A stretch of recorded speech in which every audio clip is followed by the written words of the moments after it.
Hello for our English-speaking audience. Bonjour, à nos participants anglophones, veuillez utiliser l'option interprétation qui est disponible en bas de votre écran. Je suis Philippe Vincent, coordonnateur des programmes pour la division du Québec de la Fondation du Rhin. Nous sommes au deuxième jour de notre forum des patients, Bien vivre avec la maladie rénale. La journée d'hier a été excellente et nous sommes ravis de partager plus d'informations et de ressources avec vous aujourd'hui. La première séance de la journée porte sur la gestion des symptômes. Nous y aborderons les symptômes que les patients peuvent ressentir au cours des différentes étapes de leur parcours rénal, comme le syndrome des jambes sans repos, l'insomnie, les démangeaisons et la sécheresse de la peau. Les patients partenaires parleront de leur expérience, des symptômes courants et moins courants, et de la manière dont ils se sont éduqués et ont appris à y faire face. Ils seront également rejoints par un néphrologue et un pharmacien spécialisé en néphrologie qui fourniront des informations sur les symptômes de l'insuffisance rénale chronique et sur les solutions et stratégies possibles. Une patiente atteinte d'une maladie rénale vous parlera de son expérience et plusieurs travailleurs sociaux passeront en revue les programmes fédéraux. Nous vous fournirons des informations pour vous aider à trouver ce dont vous avez besoin et à en tirer le meilleur parti. J'aimerais maintenant vous présenter notre modératrice pour cette session, Madame Teresa Atkinson.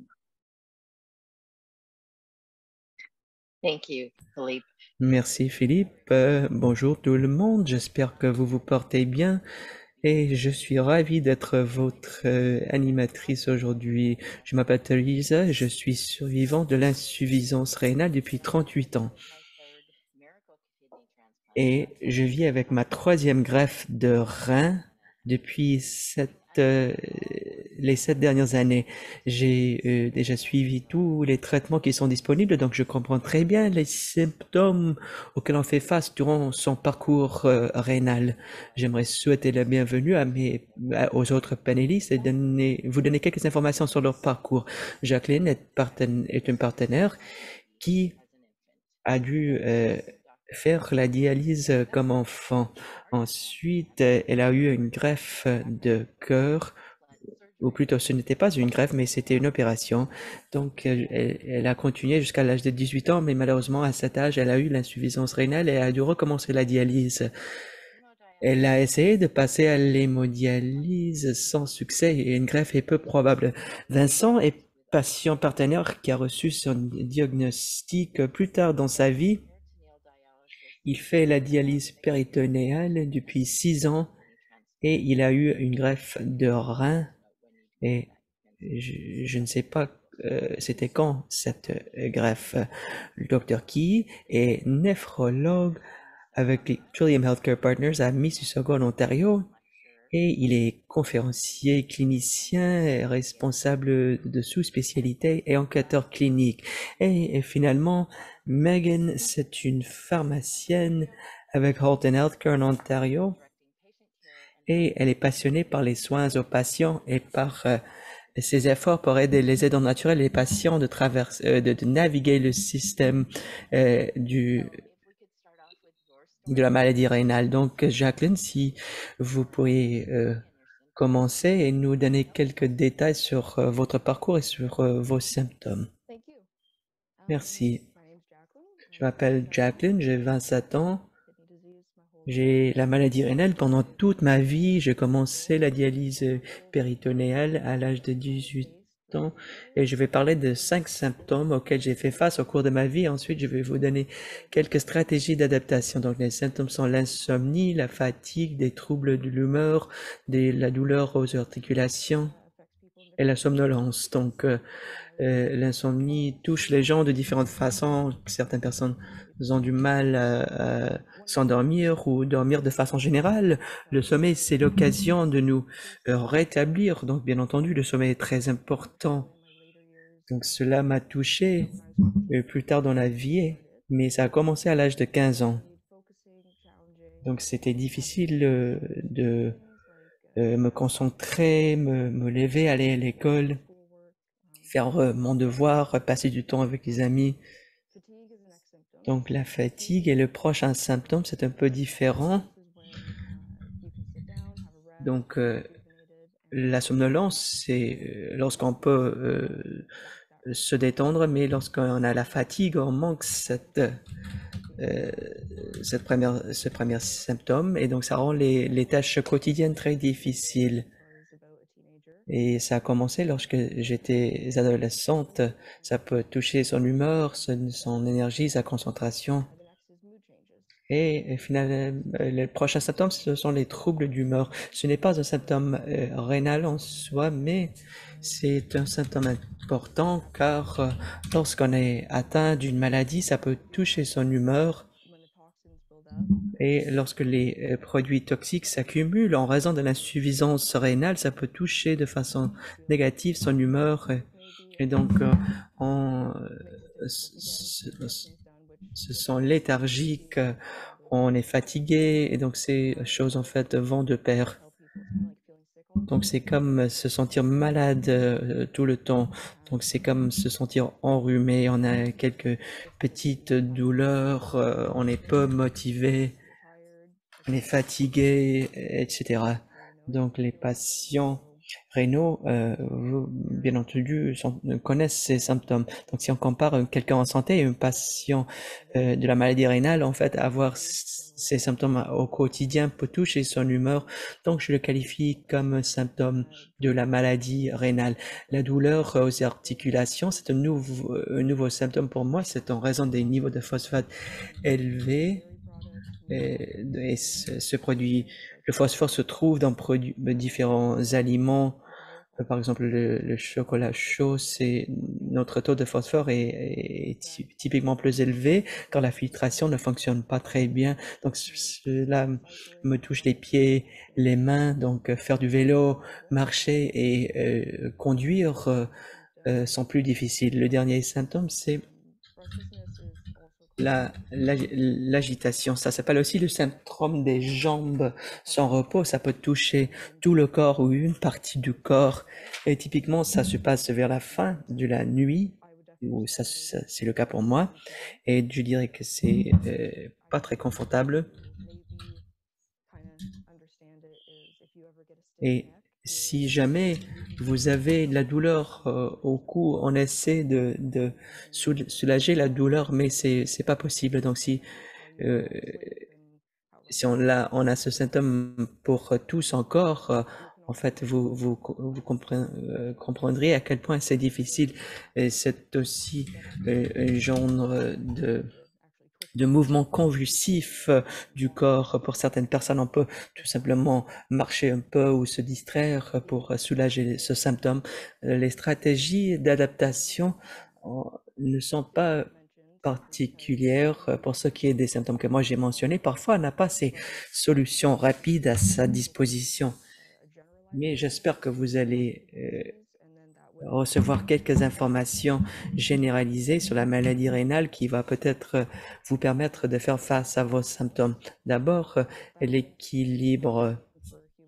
Donc, c'est quelque chose de très important.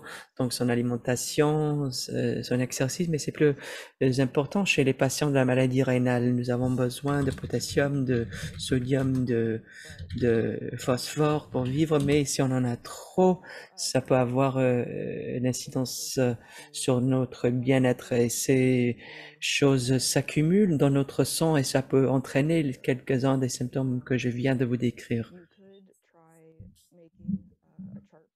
Vous pourriez faire un tableau pour enregistrer vos niveaux de potassium, de sodium et de phosphore. Pour ce qui est de l'exercice, c'est très important de le faire. Mais d'après moi, c'est bien de ne le pas faire trop souvent. On ne veut pas s'épuiser. Donc, prendre une pause serait une bonne idée si vous voulez faire de l'exercice. Donc, la prochaine stratégie d'adaptation, c'est les distractions. Donc, se distraire, c'est très important pour nous tous, mais notamment pour nous, les patients atteints de la maladie rénale, c'est quelque chose de très important. Lorsqu'on est atteint d'une maladie, Et si on ne fait rien, parfois c'est une bonne chose car c'est une façon de comprendre les choses et de se rétablir. Mais si on le fait constamment, en fait, c'est une limitation pour nous. Donc c'est bien de trouver des activités personnalisées pour qu'on soit occupé, pour qu'on on pense pas trop à ces limitations. Les tâches quotidiennes sont bonnes. Comme ça, vous ne vous dites pas, je dois faire telle ou telle chose, car un jour on peut faire certaines choses et la journée suivante on ne peut plus. Donc, vivre dans le moment, c'est une bonne idée plutôt que de penser à l'avenir. On ne sait jamais où on sera, et notamment si on est atteint d'une maladie. Peut-être on planifie des choses, mais tout d'un coup, ces choses ne sont plus possibles, ou il faut modifier ses plans. C'est bien de ne pas présumer qu'on ne peut pas faire des choses. Essayer des choses, pour moi, c'est une bonne idée. J'aurais pu arrêter mes études secondaires. J'avais une bonne excuse de le faire. J'étais fatigué et je ne comprenais pas très bien mes symptômes à l'époque. Je passais par la vie et je me suis dit que j'étais tout simplement une adolescente qui était paresseuse. Et donc, lorsque je montais des escaliers, j'étais essoufflé et donc j'ai dû quitter mes salles de classe plus tôt et donner des excuses à mes enseignants. Donc, lorsque cela se passe, c'est bien de trouver des façons de faire face à ses propres symptômes, mais aussi se concentrer sur ses activités quotidiennes plutôt de se concentrer sur les choses qu'on ne peut pas faire, car ça peut être source de frustration. La dernière chose, en fait, je l'ai appelée ignorer et prioriser. Je vais l'expliquer. Tous les médecins disent non, vous ne pouvez pas ignorer les choses. Bien entendu, il faut comprendre son insuffisance rénale, la façon dont dont elle vous touche votre équilibre. Mais pour retourner à l'école secondaire où beaucoup de choses se sont produites pour moi, c'était bien de ne pas me dire je ne peux pas faire telle chose en raison de mon insuffisance rénale. Je me suis dit aujourd'hui je vais marcher un peu plus lentement, peut-être je n'ai pas très bien dormi ou peut-être je me sens un peu paresseuse. Donc j'ai pu contourner ces difficultés plutôt de dire ah j'ai l'insuffisance rénale donc je ne peux pas faire telle ou telle chose. Donc, c'est-à-dire, ne permettez pas à l'insuffisance rénale de vous limiter dans la vie. Et si votre équipe médicale vous donne des suggestions concernant les choses que vous ne devriez pas faire, c'est bien quand même d'essayer ces choses, car on veut prioriser le patient au-delà de la maladie. Et donc, essayer les choses, c'est mieux que de ne pas essayer les choses. J'aurais pu abandonner beaucoup de choses, mais j'ai choisi de les continuer quand même. Donc c'est ça le tour pour moi concernant l'adaptation et concernant ce symptôme de l'agitation. Pour moi, élever les jambes, c'est une bonne idée. Et si c'est dans ses extrémités supérieures, peut-être marcher un peu serait utile, mais si on élève les jambes, ça améliore un peu les symptômes. Et une façon de gérer ces symptômes, c'est avec son médicament, mais il faut que les médicaments soient prescrits par un médecin. Merci. Jacqueline, merci. Vraiment beaucoup de bonnes informations. Et vous avez aussi utilisé des analogies pour expliquer votre parcours. Parfois, c'est difficile d'expliquer nos symptômes. Donc, Vincent, à vous la parole. Merci, Thérèse. Donc, pour revenir sur ce que tu mentionnais, donc mon nom est Vincent, j'ai 38 ans. J'ai été diagnostiqué en 2016 d'une maladie rénale. J'ai commencé la dialyse en 2018, fin 2018, et puis j'ai eu ma greffe en novembre 2020. Donc, ça a été quand même rapide. Par contre, novembre 2020, ça peut sembler loin, mais c'était en pleine COVID, pleine pandémie. Donc, il y avait ce challenge-là dont je vais parler. Pour dresser un portrait, donc je vais parler des symptômes avant mon diagnostic, et pendant la dialyse.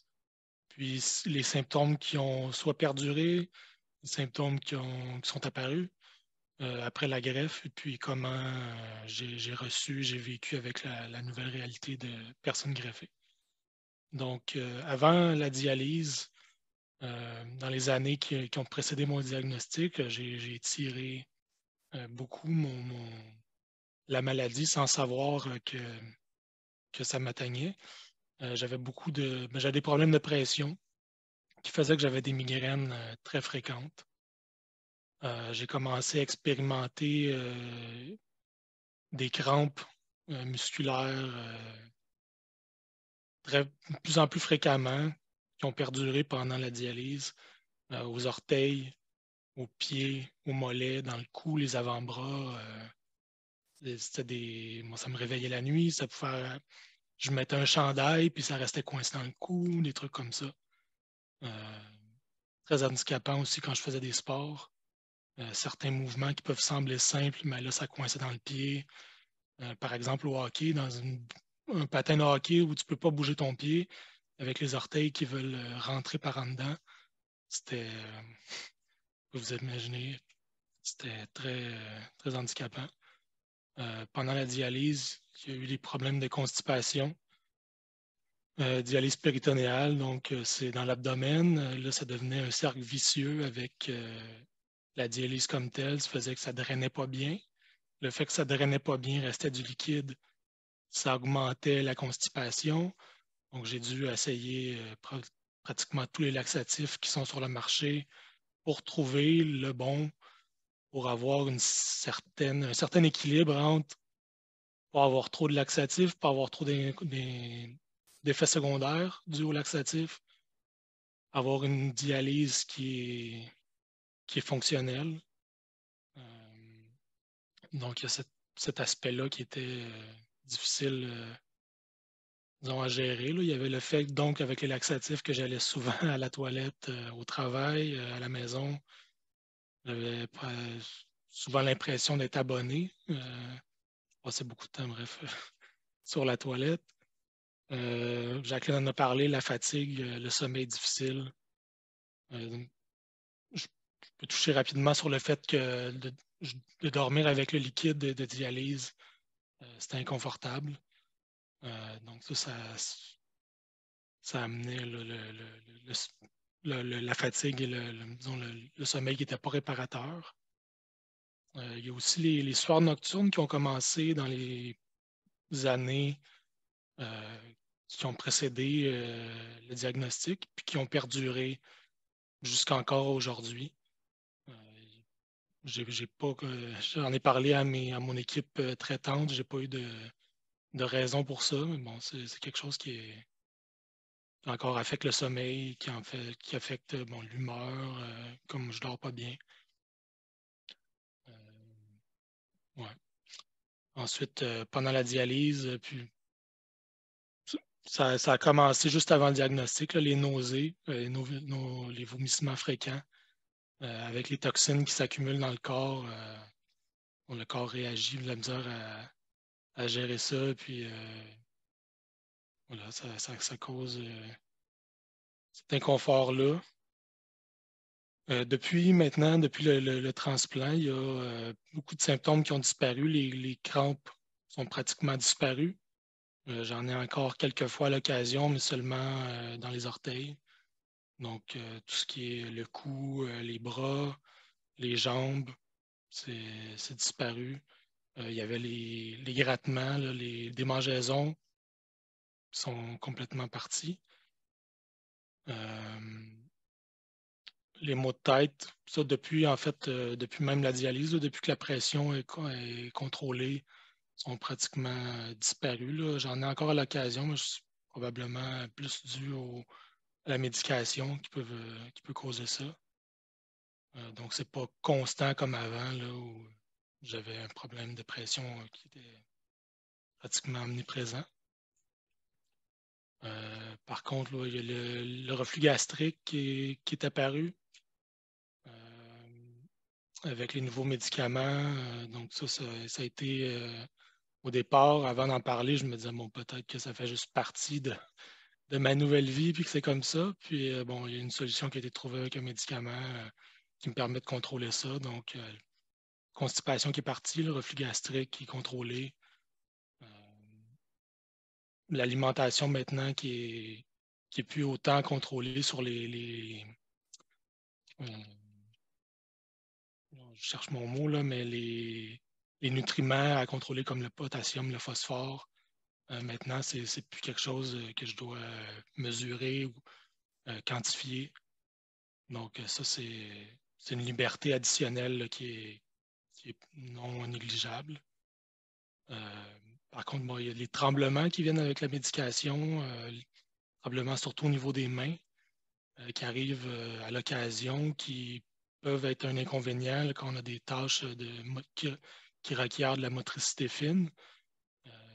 Je le remarque surtout quand je prépare à manger, puis que j'ai des choses à trancher, puis le couteau pas très stable. Donc, voilà, c'est des tâches où c'est ça, il faut être minutieux, puis je me console en disant que heureusement que je ne suis pas chirurgien, puis que j'ai pas, je ne requiers pas cet élément-là de motricité à tous les jours. Ensuite, ben, il y a l'image corporelle. De mon côté, je suis quelqu'un qui était très maigre de par la maladie là, qui faisait que j'ai l'impression que ça faisait que j'avais la difficulté à prendre du poids puis la masse musculaire. Donc, l'apport d'un greffon dans l'abdomen, on m'avait averti qu'il y aurait comme possiblement une bosse. Mais je ne m'attendais pas à ce que ça soit aussi proéminent. Ça, c'est pas extrême, mais disons que je ne m'attendais pas à ça. Puis j'ai comme toujours été quelqu'un qui était en forme, qui était mince. Donc, d'avoir à, disons, changer du linge, ça a un impact aussi sur parfois la flexibilité. Juste comme attacher ses souliers, des fois, ben, c'est comme dans le chemin, comme l'impression que c'est coincé par rapport au rein. Donc, c'est d'un peu de relativiser ça, de se réajuster par rapport à ça. Ensuite, je voulais parler disons, de ce que j'ai trouvé difficile par rapport à la greffe, c'est que j'ai eu la période de dialyse où pratiquement je combattais pour ma vie. C'est comme si on me maintenait en vie avec la dialyse. Ma fonction rénale était presque, ben, c'est une fonction rénale qu'on dit qui est résiduelle, donc il restait pratiquement rien. Donc, pour vivre, je devais faire de la dialyse. J'ai mis toute mon énergie là-dedans. Je continue à travailler. Puis j'avais en tête que avec la greffe, tout ça serait dû passer. Qu'il n'y aurait comme plus de défis à relever. Et puis, quand on a des rencontres pour se préparer à la greffe, on passe rapidement sur les choses qu'on va avoir avec lesquelles on va avoir à composer par la suite. Donc, c'est arrivé comme d'un coup, lors juste avant mon congé à l'hôpital, où on m'a expliqué que bon, maintenant le soleil, je devais faire beaucoup plus attention par rapport au risque de cancer de la peau et toutes sortes d'autres cancers. Bon, ceux-là, on peut moins contrôler, mais pour le soleil, de se protéger. La salubrité des aliments. Je n'avais pas cet aspect-là en tête des limitations par rapport aux choses crues qu'on peut manger avant, que maintenant, ben, ça a un risque plus élevé. Les infections, comme je mentionnais tout à l'heure, ben, il y a la COVID-19 maintenant qui fait partie de nos vies, puis qui était très présente lors de ma grève. Donc ça, c'était un stress additionnel. Il y a eu le fait de reprendre les exercices, puisque pendant la dialyse, j'avais vraiment plus d'énergie. De reprendre les exercices, ça a été difficile. Je ne croyais pas que après on dit seulement un an, mais que ça serait si difficile à recommencer. Puis donc, ça, c'est une côte dans laquelle je suis encore, de reprendre les activités. Il y avait mon arrêt de travail qui a été difficile à gérer avec des changements au travail et qui a fait que j'ai quitté finalement, puis qu'en ce moment, je suis encore en arrêt de travail pour des raisons médicales. Puis ce qui m'amène à parler de santé mentale, Jacqueline en a parlé, c'est difficile sur le moral. Puis c'est quelque chose que je pense qu'il faut faut pas hésiter à en parler, on le dit souvent. On en parlait à son équipe de faire valoir ce besoin-là. De mon côté, je pensais que c'était automatique, mais qu'on aborderait ce point-là. Ça n'a pas été le cas, puis j'en ai pas fait mention. Pendant un certain temps, comme je disais, je me battais pour ma vie, donc j'étais investi là-dedans, puis à un certain moment, c'est devenu comme trop lourd. Puis le fait que la nouvelle réalité, après la grève, des choses qui avaient encore des défis, ça a comme été la goutte qui a fait déborder le vase, qui a fait qu'il y a beaucoup d'angoisse, d'anxiété et une dépression.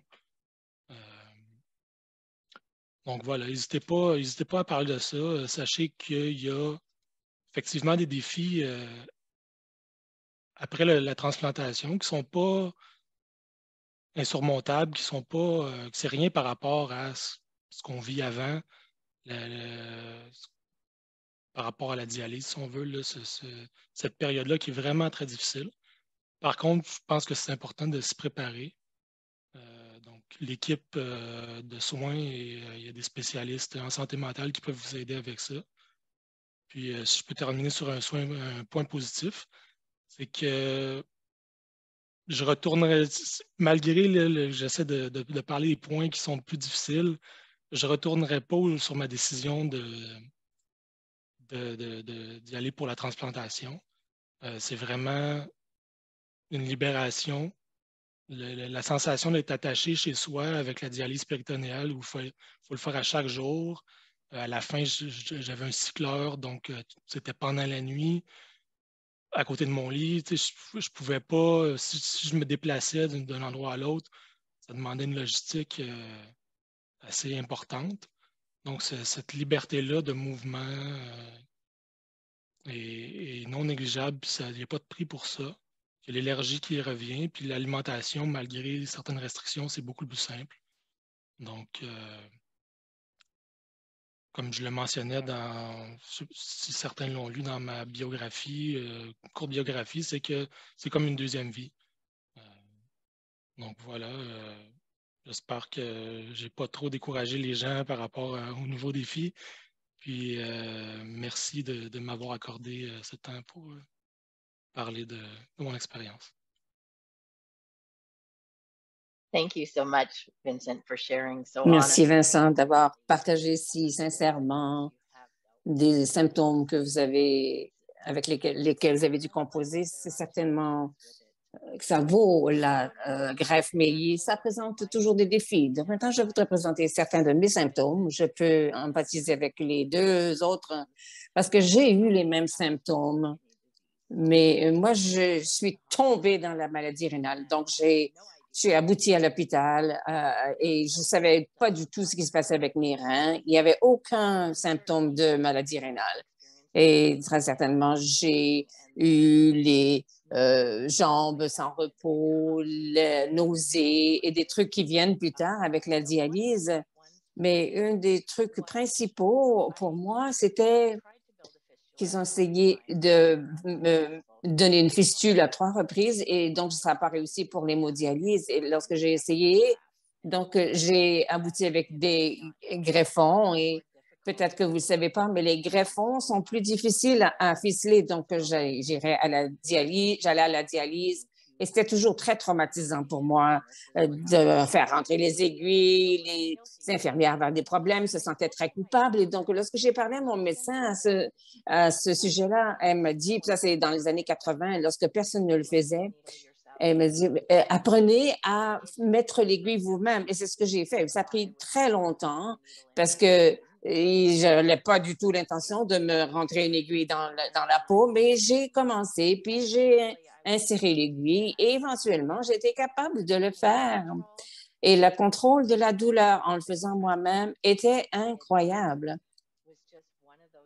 C'était une de ces trucs qui m'a facilité la vie. Et donc, j'ai pu faire la dialyse pendant plusieurs années par la suite.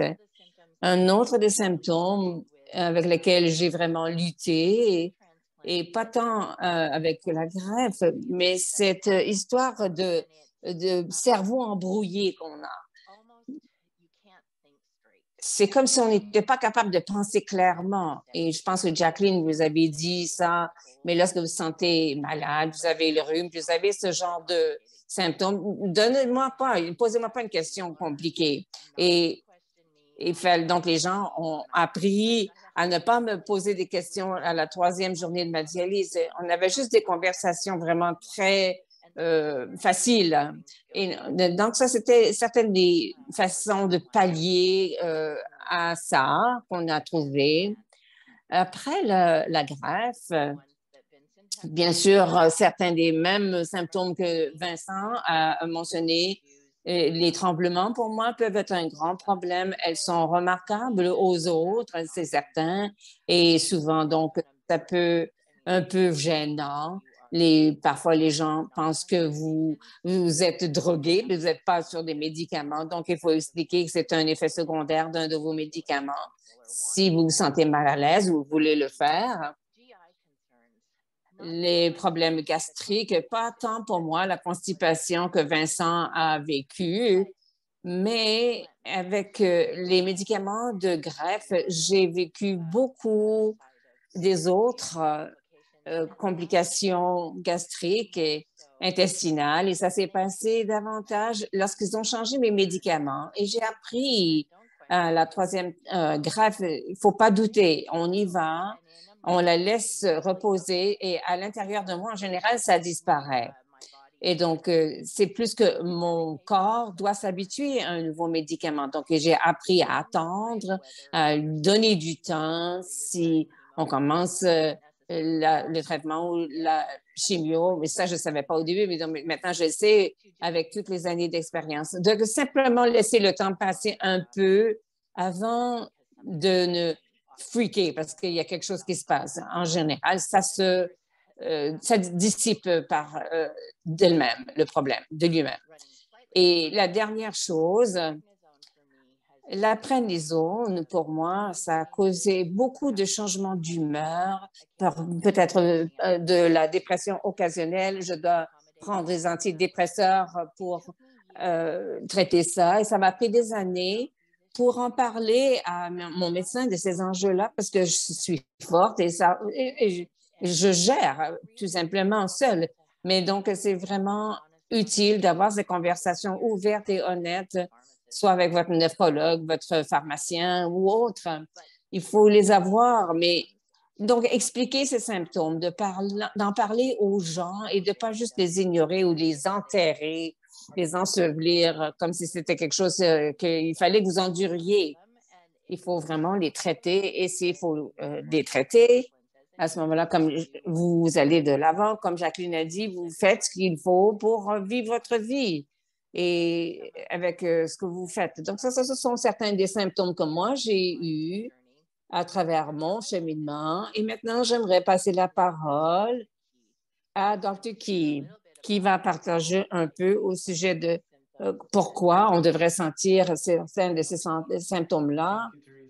Merci, Teresa, et merci de m'avoir invité aujourd'hui. C'est toujours une expérience vraiment d'apprentissage et d'humilité, de m'asseoir avec les patients, de parler de leurs expériences. Et ça, je suis toujours épatée par le nombre de symptômes. Tout le monde vit son expérience individuelle, personnelle. Et ça m'aide, moi, à comprendre encore plus l'impact de la maladie. Donc, j'aimerais parler du point de vue du médecin, donc un peu plus au sujet de pourquoi on a ces symptômes. Et un des messages principaux, c'est que ces symptômes-là sont réels. Donc, il y a des choses qui viennent avec la maladie rénale. Et bon, je vais poursuivre avec ma partie pendant que les autres trouvent une résolution au problème. J'essaie toujours de me mettre dans les souliers des patients Et je trouve que si j'étais un patient puis qu'on me diagnostiquait une condition, une des choses qui cause beaucoup de stress pour moi, c'est de ne pas comprendre exactement ce qui se passe lorsque vous avez une maladie. Et la maladie rénale est une des maladies les plus complexes qui existent. Et je ne dis pas ça parce que je suis néphrologue, mais c'est vrai de ne pas comprendre comment une maladie s'empare de votre maladie et cause énormément de stress. Donc, en ce qui me concerne, de comprendre la maladie et quel effet ça peut avoir, c'est important. Et de se sentir un petit peu plus à l'aise à traiter avec les symptômes et les conditions. J'écoutais toutes vos expériences intéressantes et j'ai réalisé qu'il y a encore plus de symptômes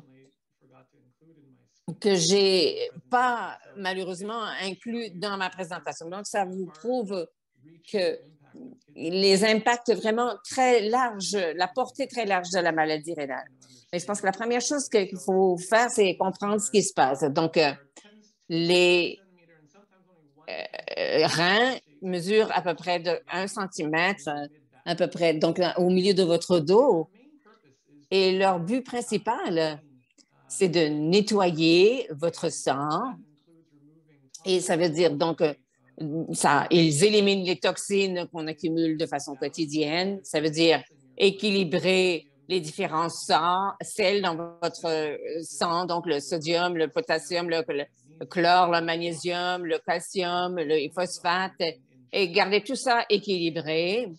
Et en même temps, ça enlève beaucoup d'excès d'eau. Et en plus de la fonction de nettoyage, ça régule la santé osseuse. Et on a déjà entendu parler donc des phosphates et de sodium, et le rein joue un rôle très important à contrôler les sels pour garder la santé osseuse. Et finalement, une des fonctions importantes du rein, c'est votre si on parle de RNS ou EPRES avec la coïtine, c'est une hormone pour laquelle le rein est responsable ou qui crée et qui vous aide à générer du sang, en fait. Hein? On voit quelque chose qui est en train de se passer. Donc, on peut voir qu'il y a plusieurs fonctions dans ce tout petit organe. Et si vous regardez le corps et voir jusqu'à quel point il est petit, on se dit comment est-ce que quelque chose d'aussi petit peut causer tant de problèmes? Eh bien, la réponse, c'est que le fait que cet organe-là a toutes ces fonctions-là pour maintenir l'environnement du corps pour tous les autres organes et pour qu'ils fonctionnent. Donc, c'est la raison pour laquelle ces petits organes peuvent avoir un impact sur tous les autres systèmes du corps. Alors voilà, donc elle est là, je crois, la présentation. Donc, si on pense au cœur, ou ces muscles, pour que le cœur pompe, pour tous les muscles de votre corps pour qu'ils bougent, on a besoin d'avoir un bon équilibre de tous les sels, les sodium, les potassium, plus précisément. Et en plus de ça, les muscles et toutes les cellules de votre corps sont dans un environnement liquide qui est également très pur lorsqu'on a une bonne fonction rénale. Donc, on a besoin que cet environnement soit là pour que les muscles se contractent et relaxent de la bonne façon. La même chose donc, dans vos mains, vos jambes, partout dans votre corps. Les muscles ont besoin de cet équilibre délicat de sel et cet environnement très délicat pour qu'ils se contractent et se relaxent correctement. Et les nerfs, c'est très semblable aux muscles. Ils ont besoin de ce même équilibre des sels. Et on envoie, pour avoir les signaux électriques, envoyer quelque chose d'un endroit à un autre. Ah, on y est, voilà. Donc, je peux voir la présentation. Très bien, merci. Si on peut faire avancer les diapos. Encore une autre. Voilà, on y est. Donc, c'est une liste de tous les organes qui sont atteints ou qui ont des impacts par le rein. On parle des muscles, les intestins, c'est comme des muscles également. Donc, on a besoin de cet environnement pour que les intestins bougent correctement. Et si nos muscles ne fonctionnent pas bien, les intestins ne fonctionnent pas bien. On parle des os, votre système immunitaire, toutes vos cellules immunitaires requièrent également un environnement très propre et efficace pour qu'elles fonctionnent. Donc, si ça colle ou ça colle pas bien, si l'environnement n'est pas bien, les cellules blanches qui combattent les infections ne fonctionnent pas aussi bien si on n'a pas le bon environnement pour qu'elles fonctionnent. Donc, il y a plus de risques d'infection lorsqu'on a une maladie rénale. La peau, on entend parler des démangeaisons, c'est probablement le symptôme le plus commun. La peau, c'est le plus grand organe de tout votre corps et c'est comme un réseau de cellules, en fait. Et encore là, si vous avez un environnement où les cellules ne sont pas bonnes, où l'environnement n'est pas bon, les cellules ne fonctionnent pas bien. Et si, par exemple, vous avez plus de produits de déchets, ça peut avoir des dépôts sur la peau, puis ça peut causer des irritations et ça peut générer ces démangeaisons dont on parle. J'ai cette photo du système reproductif génital. Lorsqu'on a la maladie rénale, plusieurs des impacts des fonctions reproductives, ces hormones, les fonctions hormonales, donc on entend parler de problèmes de libido, de dysfonction érectile ou des anomalies menstruelles, d'avoir des difficultés à tomber enceinte. Ce sont tous des trucs qui peuvent survenir et qui sont reliés et atteints par la maladie rénale chronique. Prochaine diapo. Donc, on peut voir plusieurs des organes du système peuvent être impactés. Si on veut mettre les choses simples, si la cellule est comme l'émoji ici, chaque cellule est dans un environnement liquide et donc lorsqu'on a une bonne fonction rénale, les cellules sont comme à la plage, elles sont très heureuses, elles fonctionnent bien. Mais comme il y a une insuffisance rénale, l'environnement devient plus hostile. Et donc, ça ressemble à ça. Et donc, vous imaginez, si vous êtes une cellule, vous n'allez pas être très heureuse à fonctionner dans ce type d'environnement comparé à une plage. Donc, les choses vont commencer à se passer et il y aura des dysfonctions. Et pour vous, malheureusement, ça voudra dire d'avoir des symptômes. Prochaine diapo. En résultat, comme on a l'insuffisance avance, on commence à avoir des problèmes et les gens commencent à avoir différents symptômes. Pour la plupart, ces symptômes tendent à venir plus tard dans la maladie rénale, mais en général, on a à peu près une fonction rénale de 30 000 par minute au stade 4 ou 5, mais tout ça, ces seuils-là peuvent changer. Ça dépend sur d'autres problèmes médicaux des patients également. On est tous des individus différents, donc ce n'est pas toujours tout pareil. Mais à la base, l'insuffisance ou la dysfonction rénale amène à des problèmes pour nos patients. Prochaine diapo. Et donc, voilà, c'est une liste potentielle de tous les symptômes. Plusieurs d'entre eux ont été notés par certains des patients. On a entendu parler du problème d'inattention, de confusion. Et si vous traitez avec plusieurs symptômes et le cerveau doit fonctionner correctement dans un environnement qui n'est pas idéal, mais ce n'est pas surprenant qu'il y ait des difficultés, que le cerveau ait des problèmes à fonctionner. Ça se manifeste avec un cerveau embrouillé, comme Teresa ou Jacqueline ont dit, qu'il y avait des difficultés à même traiter des décisions plus difficiles et des apprentissages à l'école. Ça n'est pas surprenant car le cerveau n'est pas dans un environnement idéal, donc il ne peut pas performer à 100%. Le sommeil, on apprend maintenant que le sommeil est un processus vraiment très complexe qui comprend plein d'hormones qui sont relâchées un certain temps et le cerveau qui traverse des cycles très complexes. Et donc, encore là, si le cerveau ne peut pas faire ces choses-là correctement en raison de l'environnement dans lequel il se trouve, le sommeil est également atteint. Les démangeaisons de la peau, on en a parlé, avec les toxines, les irritations à la peau, les démangeaisons, ça peut toujours être un problème. J'avais mentionné ou j'avais déjà entendu parler le problème de diète, alimentation, mais comme notre maladie rénale progresse, vous nous entendez toujours les diététiciens parler de vous pouvez pas manger de ceci, vous pouvez manger de cela, vous pouvez pas manger cela. Et donc, je me sens toujours malheureux à avoir à faire ça parce que les aliments, la nourriture, c'est quelque chose de bien dans la vie. Et donc, d'avoir à se restreindre, je peux simplement vous applaudir parce que c'est tellement difficile. Et donc, d'avoir à pallier avec ça, également, je ne suis pas surpris que les gens, ça puisse être stressés par ça parce que c'est difficile.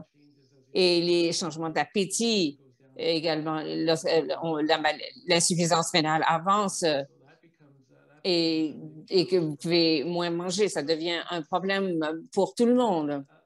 Donc, on peut voir un organe comme le rein, ça a un impact en fait sur tous les systèmes du corps possibles. Et quand tous les organes du système sont atteints, on a tous les symptômes.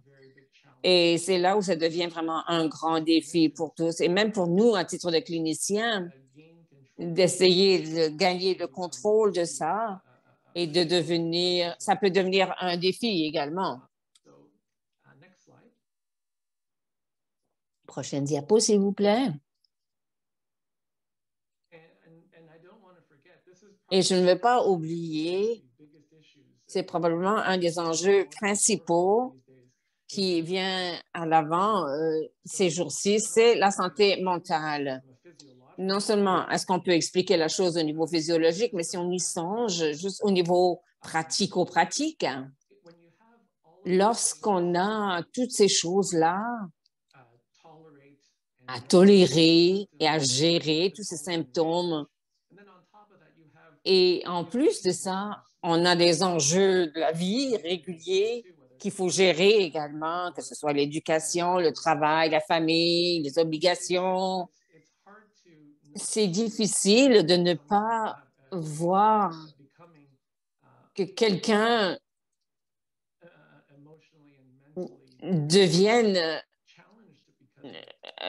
soit confronté à des défis physiques et mentaux. Il y a beaucoup de choses avec quoi pallier. Et donc, les enjeux de santé mentale sont très faciles à devenir un symptôme additionnel. Et on sait que c'est très commun lorsqu'on regarde, on voit que 60% des patients vivront des problèmes de santé mentale, surtout ceux qui sont en dialyse. Et il y a encore beaucoup de théories quant à la cause, aux causes, mais c'est réel. Et ça requiert une collaboration de votre équipe de santé. Prochaine diapo. Avec tant de systèmes d'organes et de gestion, comme vous savez, ça peut être vraiment un grand défi, mais ça n'est pas impossible à surmonter.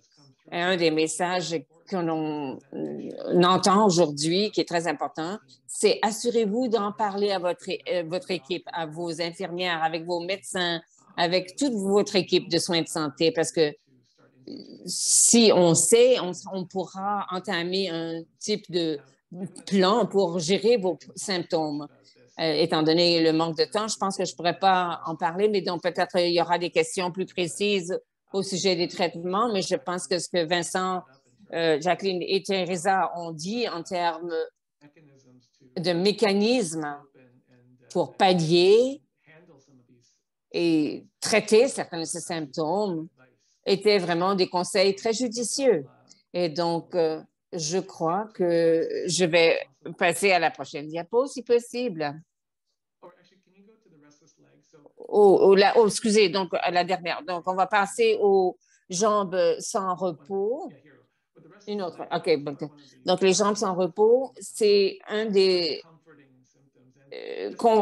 symptômes qu'on ne peut pas trop contrôler et très fréquents. Et donc, il faut définitivement continuer à faire de l'exercice. Le sommeil est très important, mais il y a des choses que l'on peut faire. Le dialyse sera une partie importante pour ceux qui sont sur dialyse, que leur dialyse se passe bien. Et le manque de fer est une grande cause de problèmes musculaires. Donc, toujours s'assurer que les taux de fer sont les bons. Il faut bien les gérer. Et il y a d'autres problèmes médicaux qui peuvent également mener au syndrome des jambes sans repos. Si on voit à la dernière diapo, je veux conclure. Donc, en Ontario, il y a un réseau qui publie des pamphlets pour les patients et je vous ai mis le lien au bas. Donc, si vous cliquez sur ce lien, il y aura des informations des patients pour certains de ces symptômes et ça vous fournira des mécanismes de gestion de ces symptômes-là.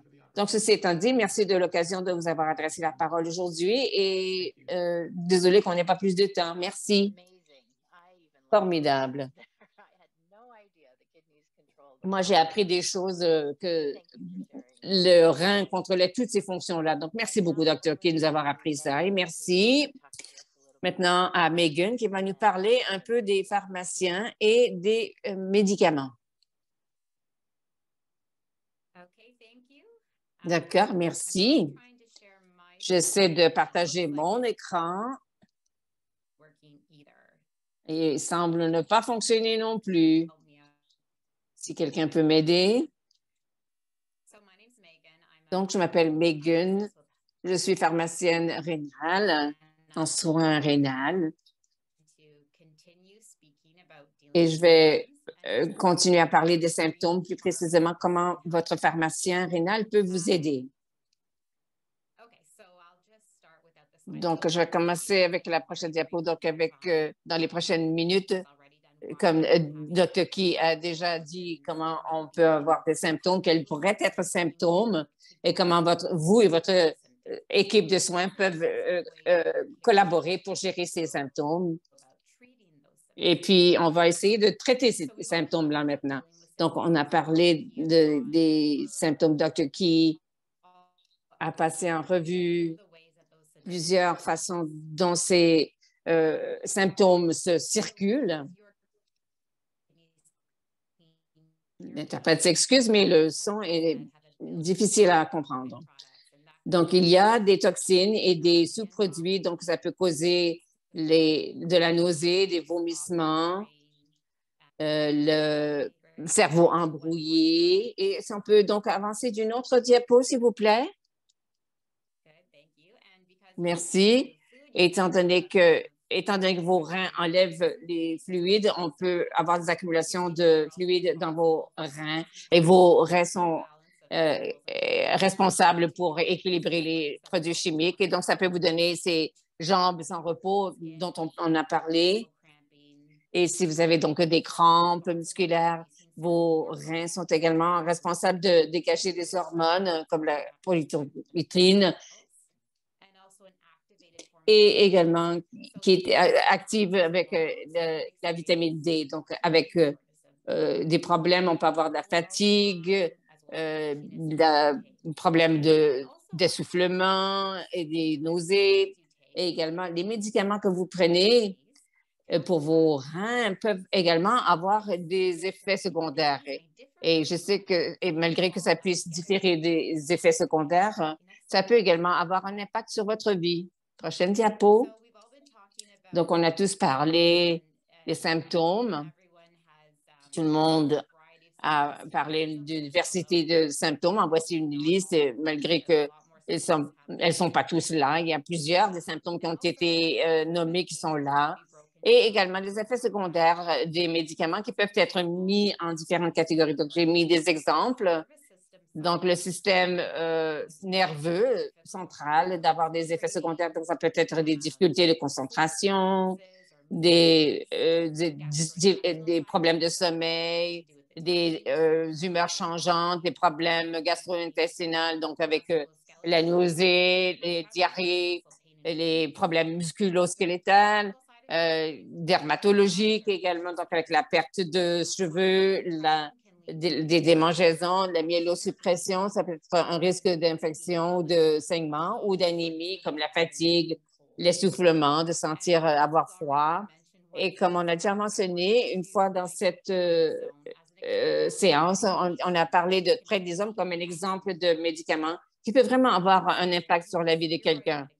C'est un stéroïde que peut-être certains d'entre vous prenez, dépendant de votre maladie rénale. Et si vous avez eu une greffe, il y a trois des effets secondaires. Les principaux peuvent être donc difficulté de sommeil, les changements d'humeur et le gain de poids.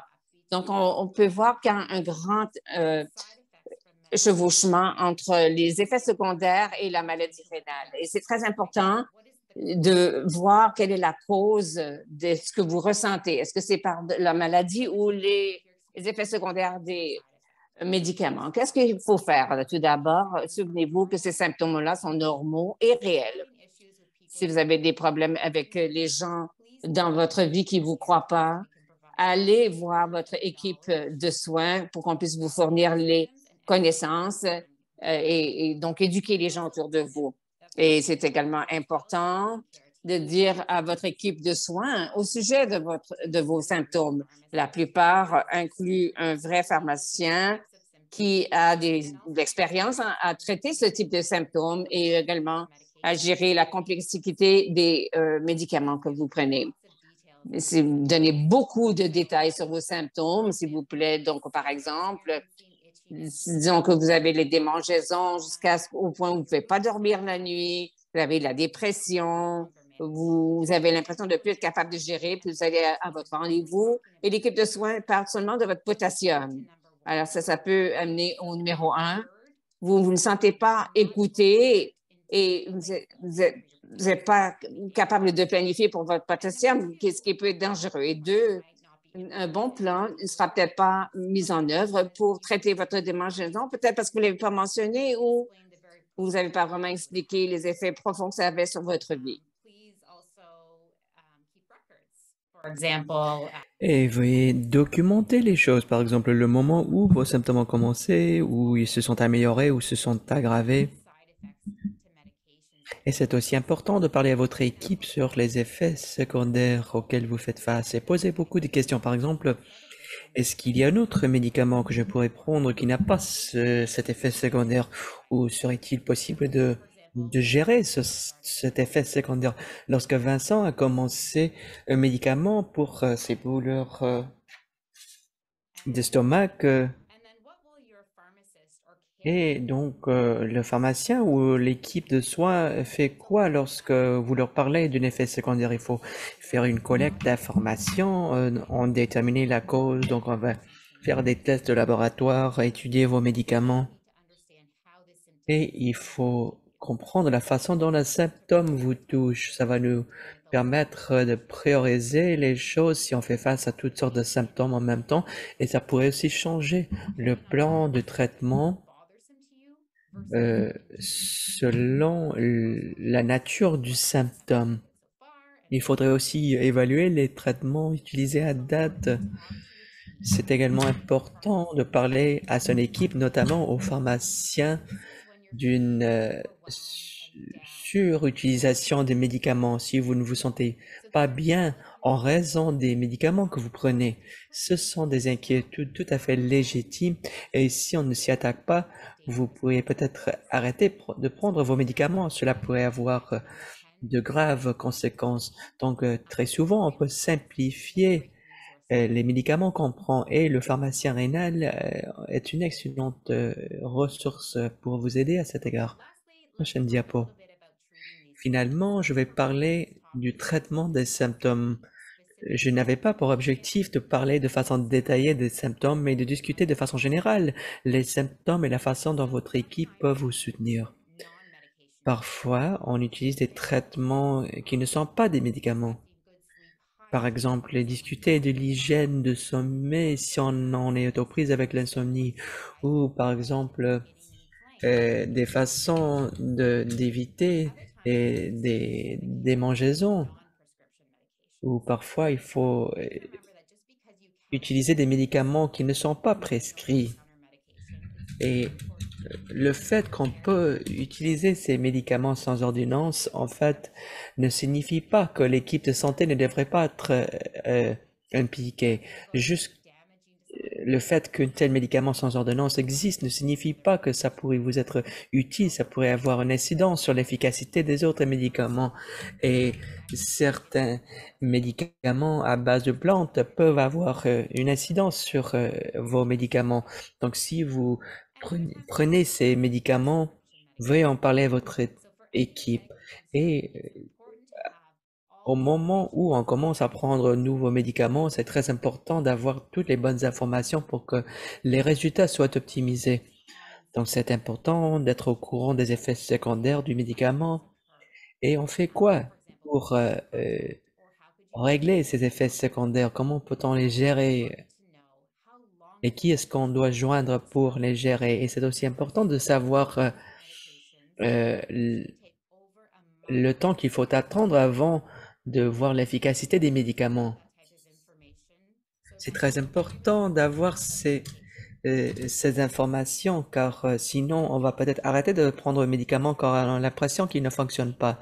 Et il faut aussi avoir des informations sur la façon de prendre des médicaments. Par exemple, ne pas consommer ces tablettes de fer avec ces aliments ou prendre certains médicaments en début de journée.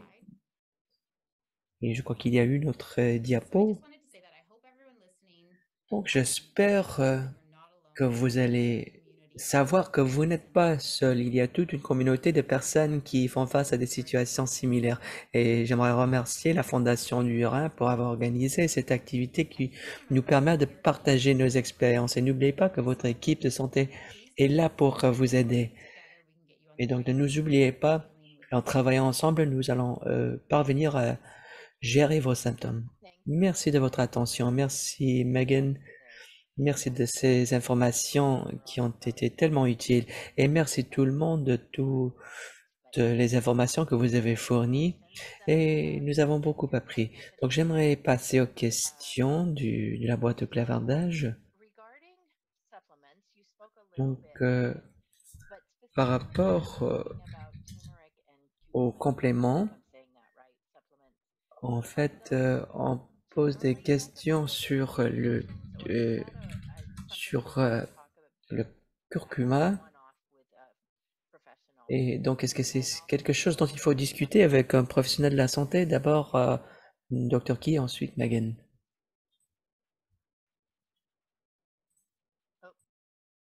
You're on mute. There you are. Votre micro n'est pas activé. Désolé. Je suis à une clinique.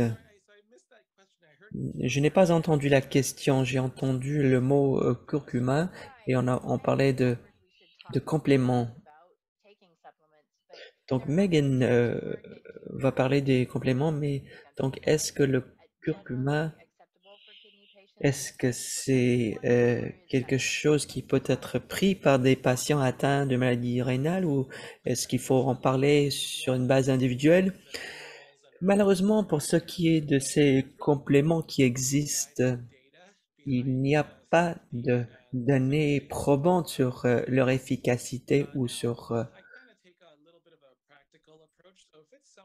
la question de si ces patients peuvent les prendre. Si ces compléments ne contiennent pas trop de potassium, par exemple, ça ne me dérange pas trop. Un autre problème avec ces suppléments, nous sommes tous différents, donc les marques peuvent varier pour ce qui est du contenu de ces compléments. Donc, moi, personnellement, je ne recommande pas des herbes ou des ou des compléments et il n'y a aucune étude qui montre une efficacité de ces produits. Megan, avez-vous quoi que ce soit à rajouter? Oui, j'aimerais répéter ce qu'a dit le Dr. Key. Et pour ce qui est du curcuma, en fait, cela peut avoir des interactions avec des médicaments.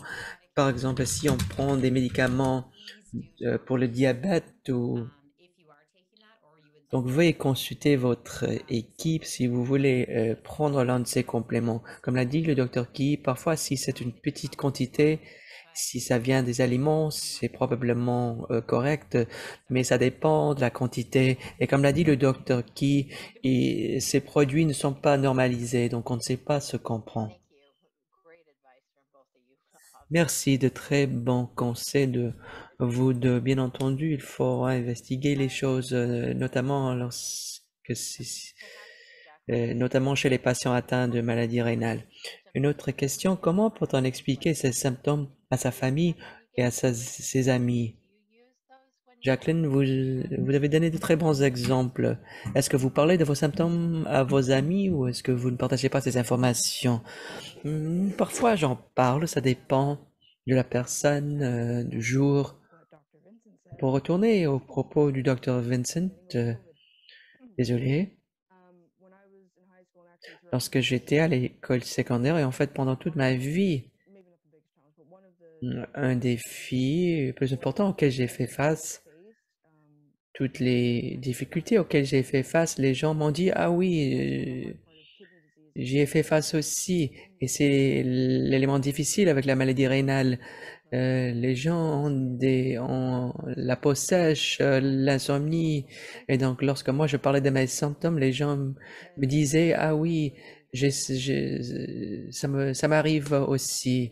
Et une fois, je me suis évanoui devant mon ami et c'était à ce moment où mon ami a compris que peut-être ma situation était particulière. Mais lorsque je leur expliquais des choses, j'avais l'impression que mes explications ne reflétaient pas la gravité de mes symptômes. Oui, très bien. Et vous, Vincent, avez-vous des suggestions? Comment est-ce que vous en parlez à vos amis, à votre famille? I can relate to what Jacqueline said. Je comprends ce que disait Jacqueline. Didn't understand. Beaucoup de gens avaient de la difficulté à comprendre l'ampleur des symptômes. I would talk about it only with people that Donc j'en parlais or à ceux qui m'en ont posé des questions ou des personnes très particulières confidence in à qui je faisais confiance, avec qui j'avais de bonnes relations. Et je savais que ces personnes allaient me comprendre et n'allaient pas sous-estimer la gravité de ce dont je parlais ou minimiser cette gravité. yeah, like really pick your people and Donc il faut choisir les bonnes personnes pour en parler, même avec les membres de la famille. Parfois ça a été difficile. On veut pas être la personne pessimiste. mostly with the care team. And one thing Donc principalement avec l'équipe médicale. Et une chose que j'ai fait en ce moment, depression. je participe à des Easier with those people. groupes de soutien pour la dépression et c'était plus simple d'en parler en ce milieu. Donc j'étais vraiment très bien accueilli. About it. Je pouvais très bien expliquer ce à quoi je faisais face. Really like that one, Vincent. There are certainly Oui, merci Vincent. Bien entendu, il y a des groupes de soutien et d'autres possibilités ici au forum et aussi à la fondation de Reims. Donc, de très bonnes suggestions concernant la façon de parler aux gens. J'ai une question. Pourquoi les receveurs de greffe qui sont censés être en bonne santé ont un si grand nombre de symptômes? Et Megan, vous en avez parlé, mais est-ce que vous pouvez en dire un peu plus? Les médicaments qui sont pris par ceux qui reçoivent des greffes ont beaucoup d'effets secondaires.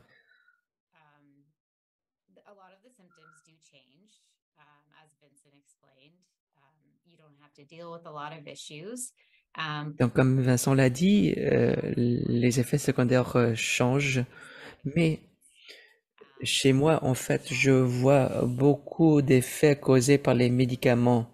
On en prend beaucoup au début et ensuite c'est un peu réduit.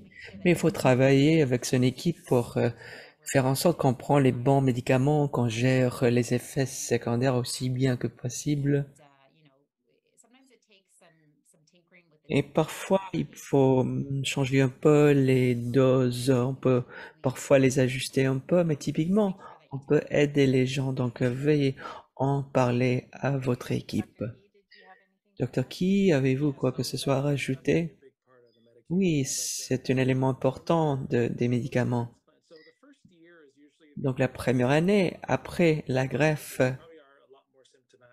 on a beaucoup plus de symptômes au cours de cette année. Donc c'est à la suite d'une intervention chirurgicale, donc on se rétablit de cette chirurgie. Et une autre chose qu'il faut comprendre, c'est que beaucoup de receveurs de greffe sont atteints d'une maladie depuis longtemps. Donc le corps est habitué à cet environnement d'insuffisance rénale. Donc à la suite d'une greffe, je ne sais pas quelle est la meilleure façon de l'expliquer, mais en fait, c'est un genre de redémarrage soudain.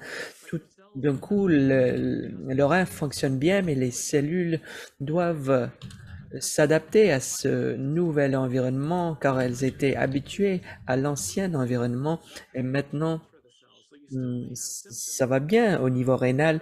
Donc ça se peut que les symptômes vont continuer après une greffe, mais typiquement après une année, les choses commencent à s'améliorer et deviennent plus stables.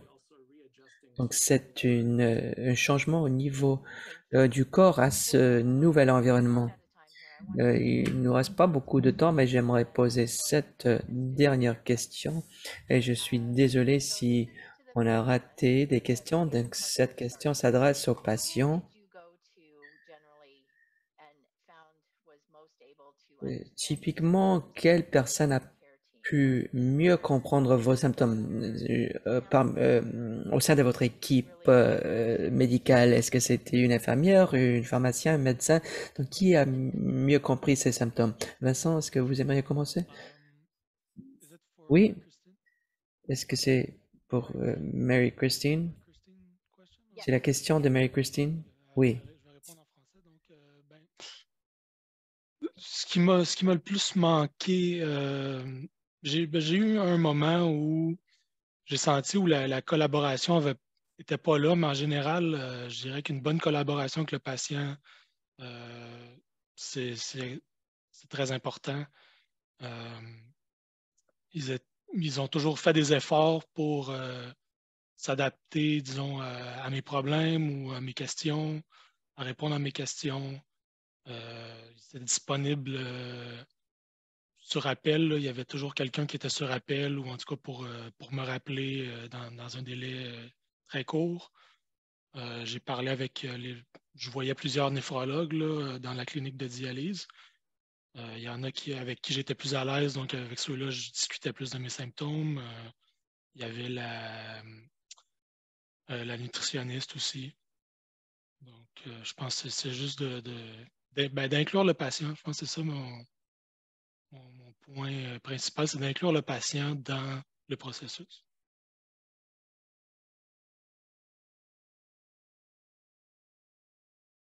Thank you very much. Jacqueline, Merci beaucoup, Jacqueline. additions you'd like to add there? Avez-vous d'autres choses à rajouter? Non, pas des choses très détaillées. Lorsque j'étais plus jeune, typiquement, mon père était avec moi lors de mes rendez-vous. On parlait des tests sanguins, tous les éléments de la situation. Car, heureusement, mes symptômes n'étaient pas trop graves. J'étais pas au courant de quelques-uns de mes symptômes, mais comme adulte, en fait, la communication a été améliorée entre le patient et les infirmières. Moi, je peux envoyer des courriels à mon infirmière, donc je lui envoie des courriels et si elle ne peut pas donner une réponse, elle envoie la question au néphrologue Et parfois, je lui donne quelques informations une fois par mois, à moins que j'ai beaucoup de symptômes. Et donc, elle reçoit mon courriel, elle me donne une réponse et tout est fait. Donc, je l'aime bien. Très bien. Merci tout le monde de votre participation. Merci à nos intervenants. J'espère que vous comprenez mieux la façon de gérer vos symptômes et j'espère que vous comprenez mieux les symptômes qui se présentent souvent chez les patients atteints d'insuffisance rénale.